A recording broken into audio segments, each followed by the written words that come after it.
2010 to 2017 Chevy Traverse purge solenoid replacement. So let's start by removing the engine cover. Remove the oil cap. Right. Pop the cover off. Here is your purge. That's where it's located, on the passenger front of the engine, on the driver front of the engine, right here. Let's unplug it. You push that green tab down like this, and you pull it. That's it. You push it and you pull it. That's all. And let's unplug the connector.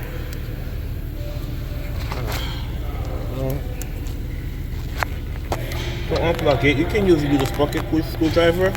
You insert it in between there like that, and you can pull it out. At least engage it already. There you go. That's it. And there is a 10mm at the bottom. Let's remove it. Okay, it's off. You can pull it out now. I'll post a video on how to test it. You guys can check it out. I'll put the link in the description for the purge solenoid and the video.